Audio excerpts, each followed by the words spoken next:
actually did tell my sons that you were coming on our show today, and I am officially the coolest mum on the planet right now. Oh, that's a nice thing to hear. They are so excited that you're here with us, and I'm going to bring them on your tour, because you've been doing this tour, so you did 2022, 2023, and now you're back with a new tour now. Yeah, it's been so unexpected. I put this together in 2022. It's all about the oceans and about kind of bringing oceans to life on stage, conservation, anatomy, biology, all the stuff that comes with it.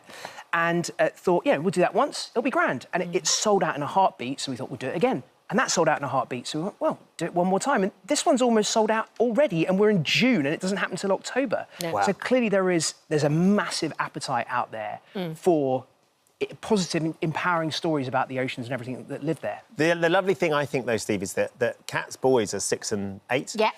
And yet it's not just young children who are interested, and you've got PhD students coming in as well. That, like, the range and the interest and the value that is in the show isn't just for little ones. There's tons in there. It makes it complicated for me, I bet. Because I've got to be aware that, you know, there could be anyone in the audience from a 2 or 3-year-old up to, as you say, university professors, and you've got to find a way of being able to talk to all of them.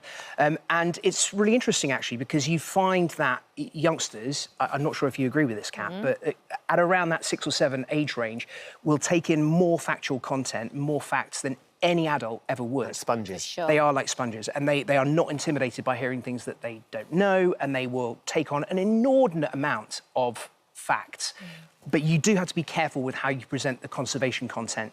So you've got to be very, very careful that it doesn't have that overwhelming sense of gloom. Too big. Yes, exactly. So the problems that we posit in these shows always have to have an element of positivity about them, a way that you're putting the power of change into young people's hands so that it can be empowering for them, rather than having that crushing, overwhelming sense that the planet's problems are too big for them and there's nothing they can do about it.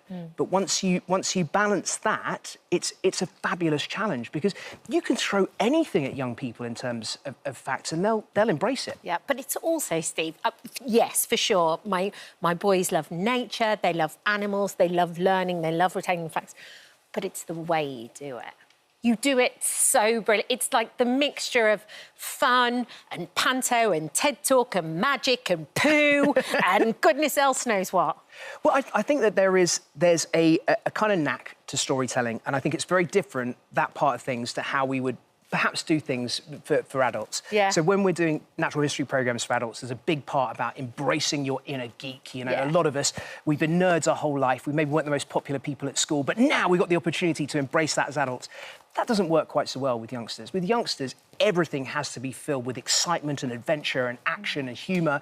And if you can do all of those things, then you just bring them along with you on a tidal wave of tidal wave. Yeah, there you go. Of excitement. So, yeah, it's been a very, very surprising journey. I'm so glad we got the opportunity to do it again, and that you guys are coming along as well. Brilliant. So, and talking about some of the things that you're bringing to the stage, because it's not just you talking, is it, as Kat was saying? No. And there's some physical elements to this as well, Steve, that are going to be, that you've got to try and you've got to create on stage to give the audience an understanding of the scale of what you're talking about. Absolutely. So one of the things that we really struggle with in television is that sense of scale. Yes. You're talking about wanting to swim alongside a whale shark, and you just be completely overwhelmed by the size and scale of the animal. But actually, when we're doing that on screen, that's almost impossible to do. You know, we're showing things that people are going to watch on their tellies, possibly even on their phones. So how do you get any sense of quite how big these animals are? In some cases, it is absolutely overwhelming. But on stage, I can do that. I can have a life-sized replica of some of the biggest animals ever on stage. If you've got the right size of stage, they have to be pretty big. And you hear these gasps from people the second you bring a life-sized whale out onto stage, that it really can actually be that big. And that's what I think is so infectious about all of your programmes, actually. It's like that moment when you met the Orca and you were free diving, when you managed to hold your breath for 8 minutes, up to 8 minutes, 6. And you're kind of almost dancing together, and then when you come out the water, that level of excitement that you feel is palpable as you watch it. Yeah, this particular one, we were filming for about 10 days, and most of the time the orca just cruised on past us. There's lots and lots of food in the area, so they're focused on finding the giant shoals of herring that they're feeding on.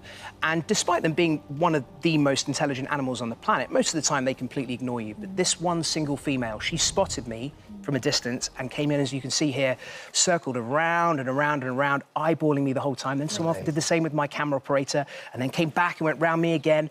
She stayed with us for, I don't know, 45 minutes, hopping up alongside the boat, spy hopping out to look at my crew on the boat. She even rolled over onto her tummy like a big, like our dog here, like Buddy here, just wanting to have her tummy scratched. It was just amazing. That's the power you weed still. Yeah. We'll Steve Backshall. Tickets for the tour are on sale now on your website. Amazing. Steve, thank you so much for coming in and sharing some of that with us. Welcome. It's always lovely to see you. Oh, hello. Thank you for visiting our This Morning YouTube channel. We upload tons of new content every single day. So hit the subscribe button, like all the videos, and don't miss out. We'll see you in the morning.